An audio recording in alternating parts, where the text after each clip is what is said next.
1977년 전북 익산에서 17살 고등학생이었던 김동하, 그리고 박상철, 그리고 이정훈. 이 세 명은 완전 똥꼬 친구. 오래된 절친이었습니다. 이정훈은 약골. 좀 항상 어디가 아프고 삥도 자주 뜯기는. 하지만 이와 반대로 박상철 그리고 김동환은 완전 활발한 성격인 거예요. 그러다 보니 이정훈 씨가 어딘가에서 삥을 뜯기고 있으면 이 두 명이 나서서 도와주는 거예요. 내 친구 괴롭히는 놈들은 우리가 가만히 안 둬. 우리는 우정에 살고 우정에 죽는다. 그런데 이 세 명이요, 여자 보는 눈까지 똑같은 거예요. 한 여자를 보고 셋이 다 좋아해. 그날도 마찬가지였습니다. 세 명이 한 여자를 짝사랑하게 된 거예요. 네가 포기해라. 네가 포기해라. 그러다가 이 세 명이 장난으로 짝사랑하는 여자의 생년월일 시를 적고 자기 세 명의 생년월일들을 적어서 점을 보러 간 거예요. 저희 셋 중에서 누가 얘랑 제일 궁합이 맞아요? 그런데 이때 점쟁이가 자네들은 한낱 여자 때문에 싸울 사이가 아니야. 자네들은 서로가 서로를 도와 목숨을 구해줄 운명이라고. 서로가 서로를 도와 목숨을 구하게 될 운명이다. 이 뭔 개소리야. 누가 누굴 구해요? 이 완전 돌팔이네. 이 세 명은 사이비 점쟁이의 말 새겨듣지 않았어요. 그렇게 시간이 흘러 고1 겨울방학. 이들은 무전여행을 떠나기 위해서 공사장 아르바이트를 시작했습니다. 그런데 앞서 말씀드렸다시피 이정훈, 약골이었단 말이에요. 공사장 일을 시켜봤자 더 아프기만 하지 잘할 리가 없거든. 그러니까 나머지 두 친구가 안 그래도 비실비실한 애한테 공사장 일 시켜 뭐하냐? 우리가 정훈이 목까지 더 일해서 정훈이와 여행 가자. 이렇게 된 거예요. 완전 의리죠. 우리가 더 일하면 되지. 걔는 그냥 쉬게 하자. 그렇게 막노동을 하다가 잠깐 쉬는 타임이 됐습니다.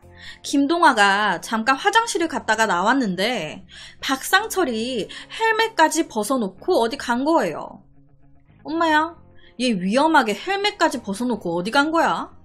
그렇게 상철이를 딱 찾고 있는데 상철이 저기 있네? 그런데 그 순간 상철이가 있던 바로 위에서 벽돌이 아슬아슬해 딱 떨어질 삘인 거예요. 너무 놀란 김동아는 야! 하면서 박상철에게 달려들어 밀어버렸습니다. 그리고 그와 동시에 위에서 벽돌이 우르르 떨어진 거예요.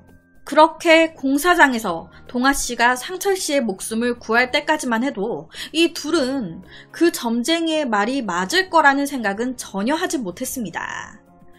그렇게 더 2년이라는 시간이 흘렀습니다. 고3 마지막 시험까지 다 끝나고 얼마나 기뻐요. 그러니까 야, 롤러장이나 가자 하면서 한껏 들떠 있는데 이 약골 이정훈. 나는 시험 공부하느라고 너무 무리했었나봐. 피곤하네. 그냥 나는 집에 가서 잘래. 혼자 쓱 빠진 거예요. 그렇게 김동아와 박상철 둘이서 롤러장에서 쎄 빠지게 놀고 서로 집에 가는데 이 박상철의 눈에 엄청 맛있게 보이는 붕어빵이 들어온 거예요. 그리고 그 순간 먼저 집에 갔던 이정훈 친구가 떠올랐던 겁니다. 이 녀석 저녁도 제대로 못 먹었겠지? 저거나 사다 줘야겠다. 그래서 붕어빵을 사다가 정훈 씨네 집에 간 거예요. 정훈아 하면서 집에 들어갔는데 이 정훈 씨의 집에 딱 들어가자마자 이 뭔 냄새야? 막 역한 냄새가 나. 연탄가스가 샌 겁니다. 그리고 이걸 몰랐던 정훈 씨 집에서 쓰러진 채 발견된 거예요. 놀란 상철 씨는 바로 친구를 병원으로 옮겼는데요. 다행히도 빨리 발견돼서 조치를 취한 덕에 큰 문제는 없이 지나갔습니다. 그런데 그때서야 생각을 딱 해보니까 야, 그때 점쟁이가 해준 말이 맞나 보다. 지난번에 내가 상철이를 구했고 오늘은 상철이가 정훈이를 구하고 그럼 다음번에는 정훈이가 나를 구할 차례인가? 이 말에 정훈 씨는 나 같은 게 어떻게 너를 도와. 나는 늘 집만 되는 걸 뭐. 사실 나 이번에 서울로 이사 가게 됐어. 니들도 알잖아, 나 약골인 거. 서울 큰 병원으로 가서 치료받기로 했어. 19살의 겨울, 서울로 떠나버린 정훈 씨는 점점 소식이 뜸해졌고, 그 후에 상철 씨는 정훈 씨의 소원대로 카센터 주인, 그리고 김동아 씨는 고향 면사무소의 공무원이 됐습니다. 그러던 어느 날 이 김동아 씨가 친구 상철 씨의 카센터를 놀러 온 거예요.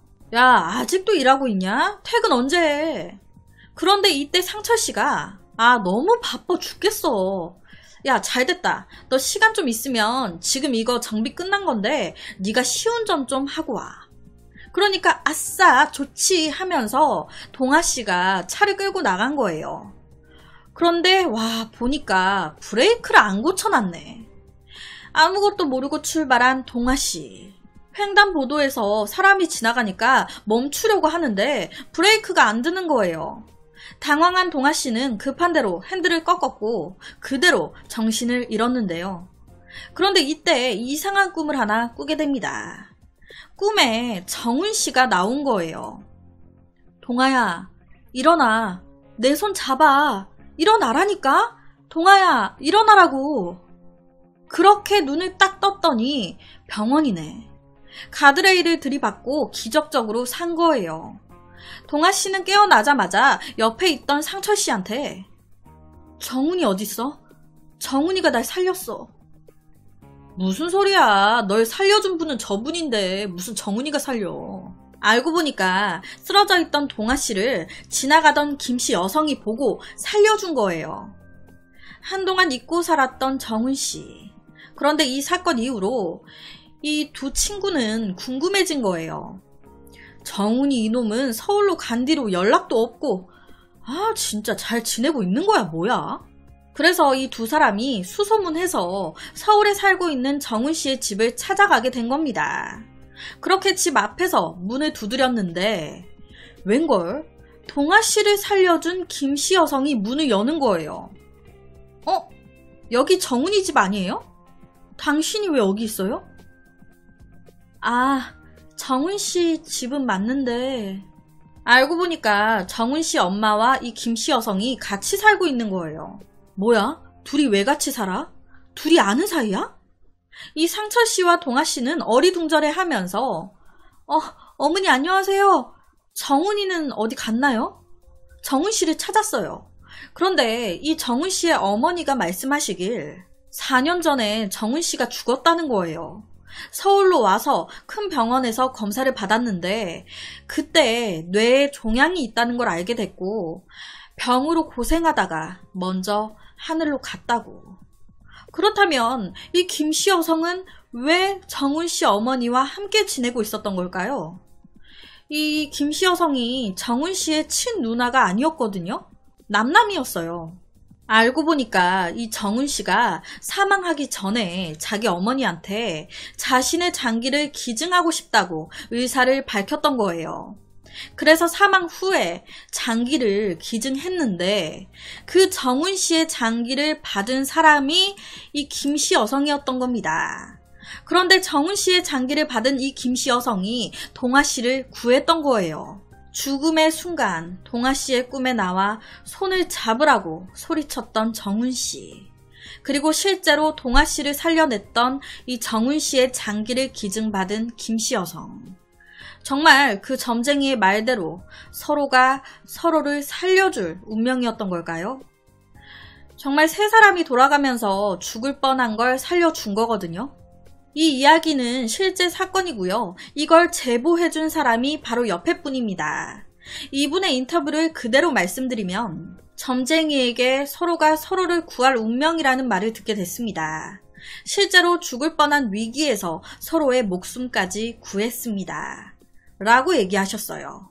이 모든 건 사랑보다 진한 우정이 불러온 기적은 아니었을까요? 그래서 오늘은 훈훈한 세 남자의 우정에 얽힌 한 이야기를 가지고 왔습니다.